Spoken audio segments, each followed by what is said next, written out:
Hello everyone. Thank you for taking an interest on our work. In this video, I'd like to introduce a few ideas we've come across regarding the use of a Kapitza pendulum model as a strategy for maintaining upright posture during walking. This work is part of an ongoing collaboration between the University of San Luis Potosí in Mexico and Gannon University in Pennsylvania. We wish to study upright posture during walking gait as controlled by joint stiffness and intermittent control generated by an imposed oscillation such as a vertical motion of the hip. To do this, we propose a model based on the concept of the Kapitza's pendulum. First off, we should probably introduce the concept of the pendulum and its important parameters. The Kapitza's pendulum was first described by Piotr Kapitza in 1951, and it is basically a rigid pendulum, often inverted, in which the pivot oscillates up and down. It has the special property of being able to balance around its point of unstable equilibrium. Subsequent studies of this effect have shown that it applies to any pendulum, regardless of the number of links it has. The stability condition is dependent on the amplitude and frequency of the vertical oscillation.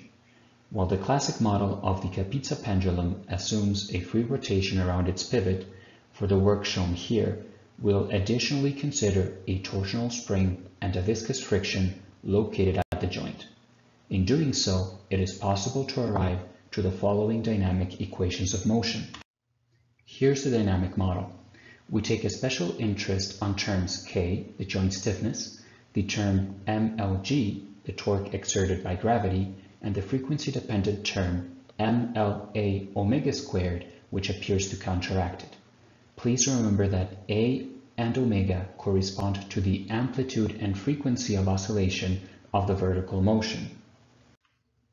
This term appears to act as a frequency-dependent stiffness, which has been referred to as the Kapitza stiffness. Also, for convenience, we define alpha as the quotient of the joint stiffness and the gravitational pull. With that in mind, in this work, we want to determine the effect that these parameters, namely alpha on the vertical oscillation, have on the orientation of a human's torso during gait. Especially, we'd like to determine if the Kapitza pendulum model can give us some insight into the control strategy used while walking under different conditions. For this, we obtained data from publicly available videos showing human walking gaits. We made use of an open source software suite called Tracker to track the position of the hip and the orientation of the torso with respect to the vertical line for both an unimpaired and a Parkinsonian gait. Here we see a still from the unimpaired gait video. Notice the upright posture. The average angle phi was measured at around 3.4 degrees, while alpha was estimated at 0.98. The same procedure was followed for the Parkinsonian gait. Please notice that the angle of the torso with respect to the vertical is much larger, coming in at around 47 degrees and a smaller estimated alpha of 0.89. Finally, the vertical oscillation of the hip was also measured, as can be seen in the slide. A fast Fourier transform was applied to these measurements to find both the amplitude and frequency of the vertical motion. This information allows us to estimate the Kapitza stiffness for the unimpaired and Parkinsonian gaits. To determine the effect of the Kapitza stiffness, let's first see the behavior of the pendulum without it. The surface shown here gives the rise time of the dynamic system as a function of the stiffness quotient alpha and the initial angle of the torso phi. Several simulations were performed using a range of values for these parameters. The black and blue markers form a line which shows the values measured from the video recording, that is, the behavior of the system as shown on the video without the vertical oscillation of the hip is found at the intersection of the blue and black lines. The line created by the red markers shows the combination of alpha and phi values which are expected to have a zero rise time, that is, the dynamic system at its equilibrium point. Note that there is no intersection of these three lines for the unimpaired gait. The same can be said for the Parkinsonian gait pattern, where we find that the three lines are much closer to intersecting. This tells us the Parkinsonian gate appears to be, by itself, much closer to an equilibrium point for the angle of the torso. Now, what happens when we repeat the simulations, this time including the stiffness-like term introduced by the vertical oscillation of the hip?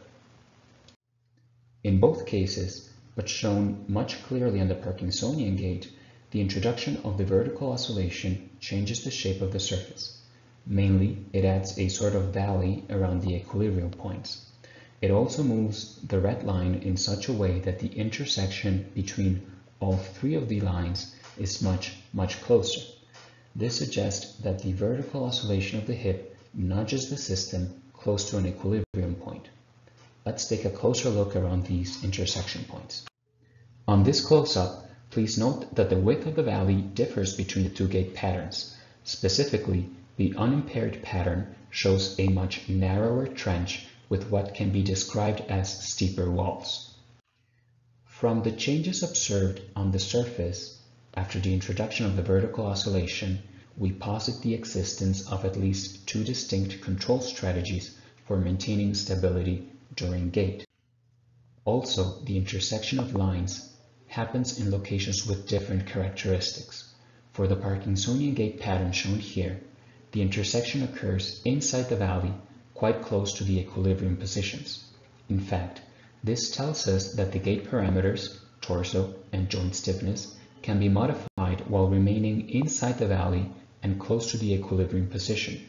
For example, to maintain a steady state under a lower joint stiffness, the subject must increase the torso angle, bringing it closer to the horizontal.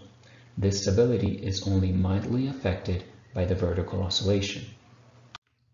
With respect to the unimpaired gait pattern, we observe it being located on the wall of the cliff, showing that a small change on the gait parameters will have a large influence on the rise time of the system and therefore on its overall stability.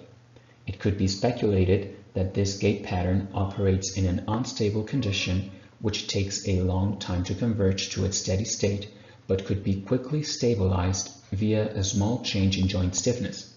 In this way, it can take advantage of the gravitational effect, using it as propulsion, keeping in mind that a steady state position is only a small adjustment away.